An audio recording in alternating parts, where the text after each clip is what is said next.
Bonjour et bienvenue sur Way, un podcast créé par Gwendoline et Laetitia, dans le but de découvrir les dimensions de la vie chrétienne à travers des parcours de vie. Comment ont-ils trouvé Dieu ?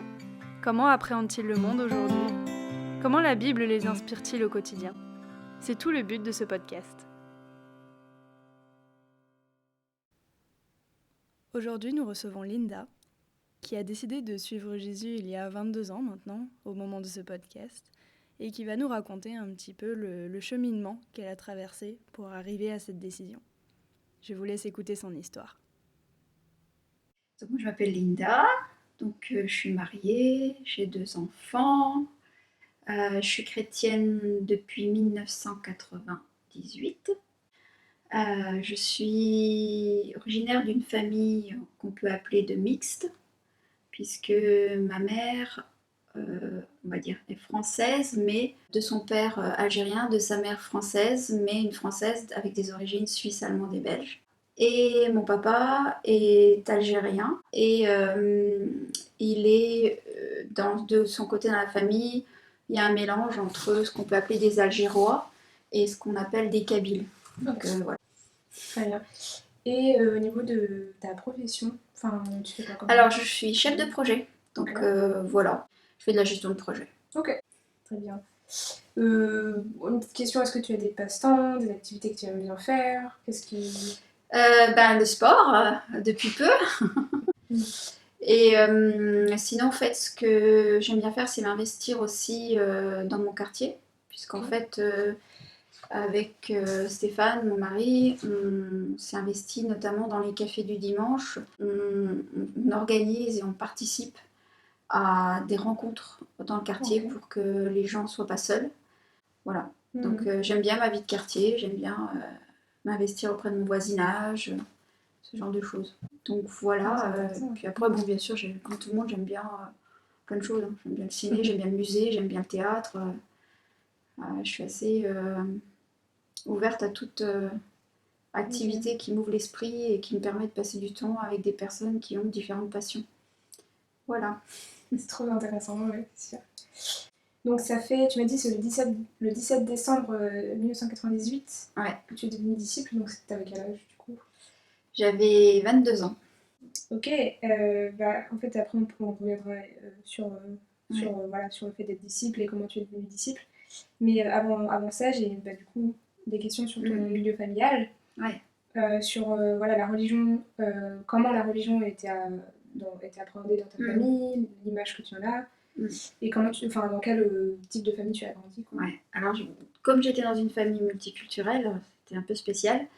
Alors mon père s'est toujours dit musulman, même si en fait j'ai pas grandi dans la pratique de la religion musulmane, puisque mon père à l'époque ne pratiquait pas, ou alors c'était le ramadan et puis ça s'arrêtait en gros à ça.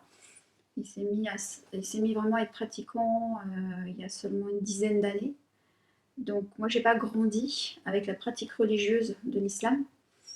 Par contre, j'ai eu une éducation qu'on peut appeler musulmane. Et donc, on va dire une éducation très stricte, surtout pour les filles, c'est très très strict. Ma mère, elle est toujours, malheureusement, athée. Et elle se dit athée en tout cas. Et elle a plutôt un passé où elle a une très mauvaise image de Dieu, une très mauvaise image de la religion, parce qu'elle a été un peu traumatisée par les sœurs chez qui. Elle était à l'école des sœurs et elles n'ont pas été super sympa. Et du coup, ma mère a une très mauvaise image. Ma grand-mère a une très mauvaise image aussi du christianisme à travers ce qu'ils ont vécu par les personnes qu'ils ont côtoyées dans l'église catholique. Voilà, donc mère athée, père musulman, éducation plutôt rigide, stricte. Voilà, j'ai plutôt vécu dans du dysfonctionnel puisque mon père, j'ai vécu toutes ces années avec un père alcoolique, joueur, etc. Grâce à Dieu, c'est quelque chose qu'il a abandonné dans les 10 dernières années de sa vie. Donc, et puis beaucoup de violence, beaucoup de maltraitance. Donc c'est vrai que du coup, c'était pas une super enfance et pas une super adolescence, on va dire. Mais grâce à Dieu, je suis arrivée à l'âge adulte. Et du coup, moi, j'avais une image très négative aussi de la religion. J'ai plutôt recherché des réponses au sens de la vie dans la philosophie. Ok. Donc j'ai énormément mangé de philosophie, de livres philosophiques. Ça m'a aidé dans le sens où ça m'a amené à me rendre compte que tout être humain se pose des questions existentielles. Il a besoin de savoir qui il est, d'où il vient et où il va.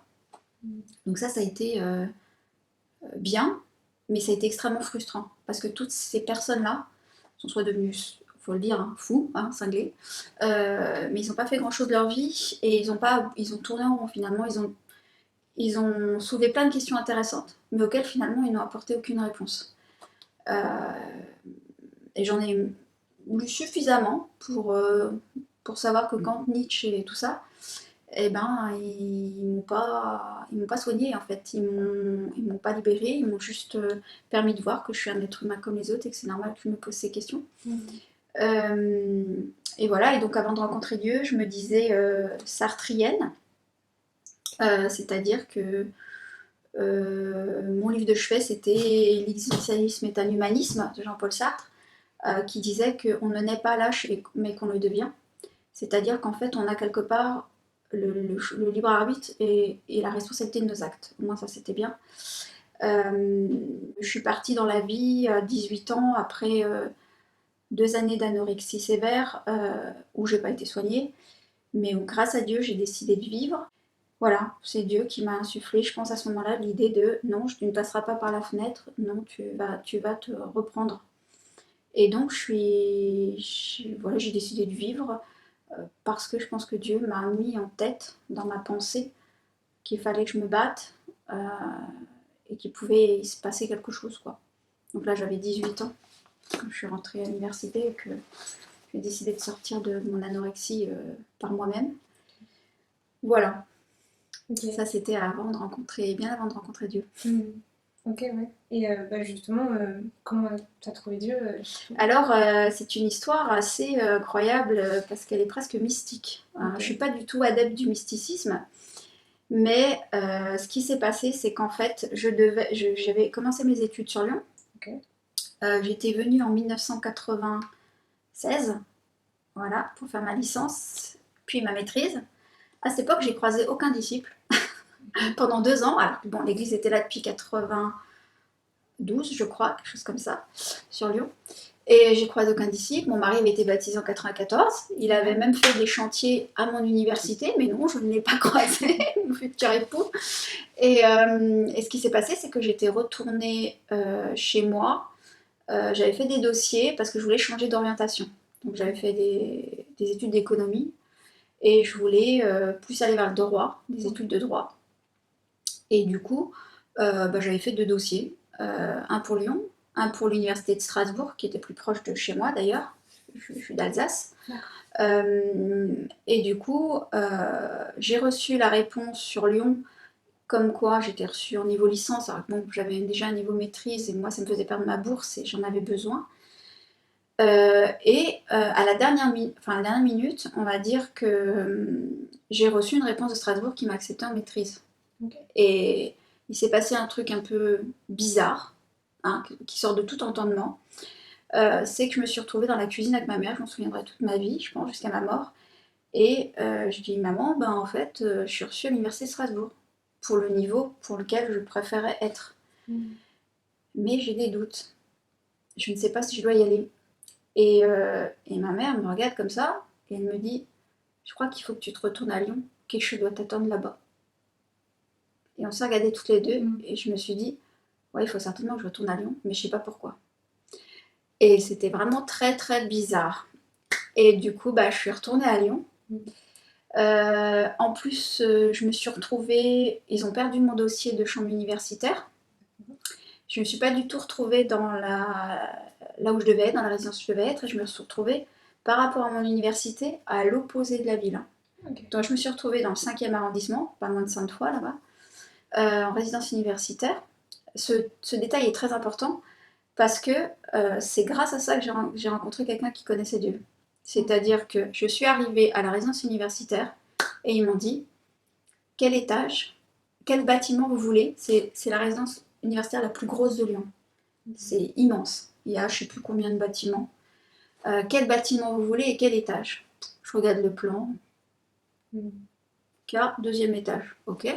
K, deuxième étage. Je me suis retrouvée voisine avec une personne qui était pas loin du baptême, qui était en train d'étudier la Bible. Et cette personne m'a invitée plusieurs fois à venir à l'église et je lui dis non, tu sais, moi, c'est pas mon truc. Moi, c'est Dieu, j'y crois pas vraiment, je suis pas sûre d'y croire. En gros, c'est pour les faibles, les illuminés, tout ce que tu veux, ceux qui ont besoin de se raccrocher à quelque chose, sont pas capables de gérer leur vie. Bref, j'avais une image, pas top. Et, et un jour, après une belle manifestation à Touche pas à mon pote, où je savais pas quoi faire de mon temps parce que j'avais besoin de faire quelque chose d'utile, je lui dis écoute, je t'aime bien, t'es gentil, tout ça, ça te fait plaisir, je vais venir. Donc je suis venue. Et là, j'ai été, je sais pas, subjuguée. Subjuguée par les chants, subjuguée par l'ambiance. Et à ce moment-là, il y a une personne qui m'a proposé, donc qui était disciple chrétienne, qui m'a proposé d'étudier la Bible. Bon, je dis bon, écoute, pourquoi pas, hein, ça va me permettre de te montrer, par moi, de te montrer qu'en fait c'est des inepties, mon ami. Donc du coup, je me suis dit bon allez, on va étudier la Bible. Et parallèlement, j'étais allée à une soirée étudiante, hein, puisqu'on m'a beaucoup invitée au ministère étudiant. Le ministère étudiant, c'est important à l'époque. Et j'avais vu les personnes entre eux. Et je me rappelle que j'étais revenue dans ma résidence universitaire en disant à ma voisine, oh, j'ai rencontré des gens, si tu savais. Ils sont gentils, mais à vomir. Tellement ils sont gentils. Et je crois que j'étais tellement habituée à la maltraitance, à des ambiances violentes et puis à des choses pas très cool, que du coup, pour moi, il y avait un truc suspect, quoi. Il y avait forcément un truc qui allait pas, hein. Ça tournait pas rond dans leur tête. Je pouvais pas y croire. Et j'ai commencé à étudier la Bible, et à ce moment-là, je sais pas, j'étudiais et ça coulait, quoi. Ça rentrait, c'était une évidence. Et c'est pas les études, je dirais, en soi qui m'ont converti, c'est que tout de suite, j'ai eu désir de lire la Bible. C'est-à-dire, je m'enfermais en résidence universitaire. On avait l'habitude de me voir souvent dans les couloirs parce que tout le monde venait me voir. J'étais un peu la maman, parce que j'étais un peu âgée, entre guillemets. J'étais un peu la confidente et un peu la conseillère et l'aide de pas mal de gens dans la résidence. Et là, ils se disaient, mais on ne te voit plus, qu'est-ce qui se passe? Moi, je lis ma Bible, qu'est-ce que tu fais? Et donc, je m'enfermais dans ma petite chambre et puis je lisais, je priais, je lisais. C'était devenu une évidence. J'ai eu peur au début, je me suis dit, je vais rendre ce livre, il est magique, il y a un truc qui va pas. Je ne veux plus étudier, ça prend possession de moi, c'est hors de mon contrôle. J'étais quelqu'un qui était très dans le contrôle, mais vraiment, moi tout était calculé, tout était contrôlé, tout était carré, rien ne dépassait. Rien de ce que je faisais n'était pas réfléchi, pensé, anticipé et maîtrisé. Et là, je ne maîtrisais plus rien. Et je me rappelle que ce qui m'a vraiment touchée, c'était d'abord le psaume 139, parce que Dieu disait qu'il m'avait créé et qu'il a toujours été là. Ça m'a vraiment touchée, vraiment. Je me suis dit, en fait, Dieu me connaît mieux que moi-même, quoi. Et certainement qu'il sait qui je suis, alors que moi-même, je ne sais pas qui je suis, vraiment. Et je crois que ce qui m'a convertie, c'était la relation. J'ai établi une relation avec Dieu, une connexion avec Dieu. Et j'ai lu presque tout l'Ancien Testament et tous les évangiles avant d'être baptisée. Donc pour moi, c'était une évidence. Et ce qui m'a touchée, c'était vraiment que Dieu voulait une relation avec moi, que j'étais précieuse à ses yeux, qu'il m'avait non seulement pardonné de mes péchés, mais je crois aussi qu'il voulait que je vive une vie très différente de celle que j'ai vécue avant. Et voilà. Du coup, suite à ça, j'ai une petite question, c'est qu'est-ce que ça a changé pour toi d'être disciple? Qu'est-ce que, en termes même très concrètement, qu'est-ce que ça a changé au niveau de ton emploi du temps? Donc, tu me dis que tu étais très déjà impliquée avant ton baptême, mais qu'est-ce qui a vraiment changé, mais profondément, quoi, en toi? Ouais, alors j'ai vécu plusieurs périodes, parce que toutes ces années, c'était pas tout droit, hein, c'était pas un fleuve tranquille. Je dirais que les premières années, j'étais dans un train en marche, donc on va dire ça. Donc au départ, moi, je peux vraiment dire que j'étais convertie de cœur et que je désirais vraiment être avec Dieu, avoir une relation vraie, honnête avec Dieu et avec mes frères et sœurs. et à bâtir quelque chose de vrai. Et à aider les gens à devenir chrétiens, à être sauvés, à recevoir le pardon de Jésus. Maintenant, je pense que dans ce train en marche, j'ai perdu mon cœur. J'ai perdu Proverbe 4 qui dit garde ton cœur, puisque toute autre chose, car de lui viennent les sources de la vie. Et aussi, moi j'étais baptisée en citant Matthieu 22, où je disais cette écriture correspond à ce que je vois de Dieu. C'est aime Dieu de tout ton cœur, toute ton âme, toute ta pensée, et aime ton prochain comme toi-même. Et moi, c'était vraiment mon leitmotiv. Mais à un moment donné, j'avais l'impression que j'étais pas dans l'amour en fait. Et moi, je me sentais plus une personne. Je me sentais faire partie d'un groupe militaire dans lequel on faisait plein de trucs. Et du coup, c'est ça qui était dommage en fait. Et du coup, je pense qu'à un moment donné, il fallait que ce train il s'arrête. Et surtout, moi, il fallait que je me repose la question de qu'est-ce que c'est qu'être disciple en fait. Voilà, c'est un peu ce que moi j'ai traversé. Mais je suis sortie de l'enfance et de l'adolescence. Aujourd'hui, je me sens en âge adulte. Et je crois qu'en fait, ce que j'ai compris, moi, il y a 3 ans de ça, c'est quelque chose que j'avais pas cultivé. Je pense qu'il y avait les prémices quand j'ai été baptisée. Et ce que j'avais pas cultivé dans ma relation avec Dieu, c'est le fait que j'ai pas seulement été pardonnée de mes péchés, mais que j'étais en nouveauté de vie. Et comme j'étais en nouveauté de vie, et bien tout était possible. Mais tout était possible dans le bon sens du terme. C'est-à-dire que c'est par le lâcher-prise, j'ai compris aujourd'hui que c'est par le lâcher-prise, la confiance totale en Dieu, qu'on peut faire de grandes choses et surtout qu'on a besoin vraiment de travailler plus que toute autre chose sur la pureté de notre cœur. Parce qu'à la fin, en fait, on pourra crier on a fait ça en ton nom, mais si si on se retrouve devant Dieu et que notre cœur n'est pas pur, on a raté quelque chose, quoi. Et donc moi, depuis 3 ans, j'ai compris que j'avais une identité en Christ, que j'étais une nouvelle créature et que la problématique n'était pas de devenir une nouvelle créature, mais déjà de croire que je suis une nouvelle créature et que cette foi va m'amener à faire des choses incroyables, quoi. Amen. C'est vrai que c'est une super belle évolution aujourd'hui, mais ouais. Qu'est-ce qui te rapproche de Dieu aujourd'hui? Qu'est-ce qui te fait te sentir très proche de Dieu, quoi? Moi, c'est la méditation et la prière, c'est clair, parce que c'est là où je vais me ressourcer. Donc, la méditation, c'est les écritures. Moi, j'ai toujours été attachée aux écritures, c'est clair. Et je crois que vraiment, ce qui me rapproche de Dieu, c'est de vraiment méditer sur ces écritures.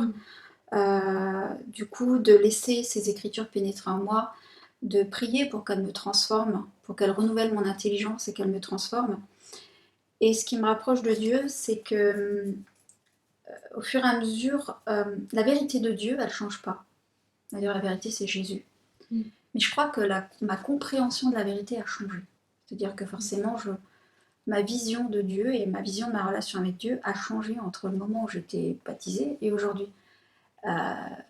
J'ai grandi.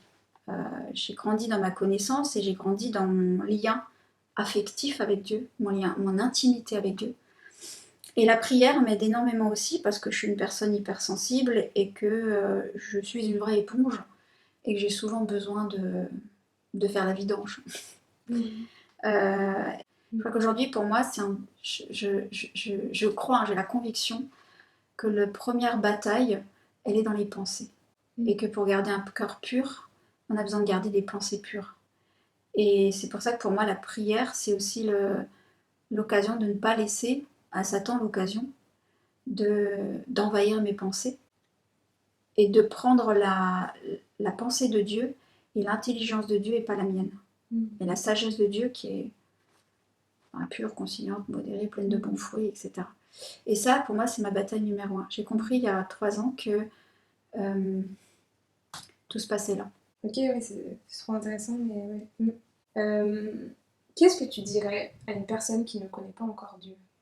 Quelqu'un qui ne connaît pas Dieu, déjà, je pense que on va supposer que c'est une personne, évidemment, qui ne croit pas en Dieu, du tout. Hein, on va supposer que c'est ça.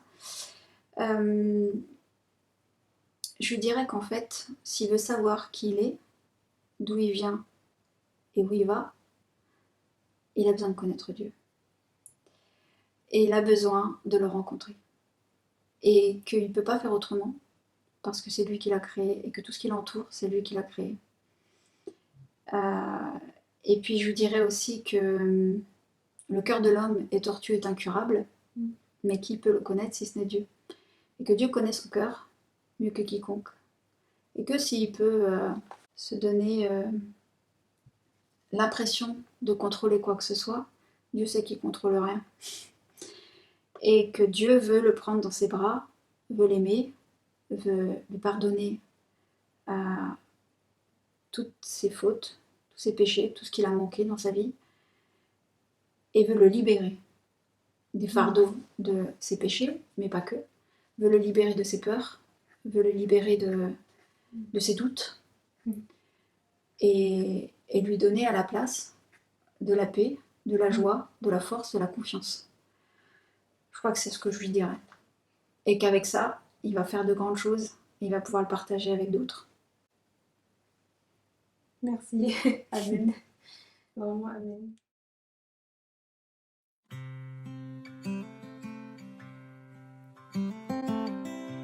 C'est la fin de ce podcast. Merci de nous avoir écoutés. N'hésitez pas à nous contacter, ce sera un plaisir de vous écouter à notre tour. Tout se trouve dans la barre d'infos. Et n'oubliez pas que Jésus a dit « Je suis le chemin, la vérité et la vie ».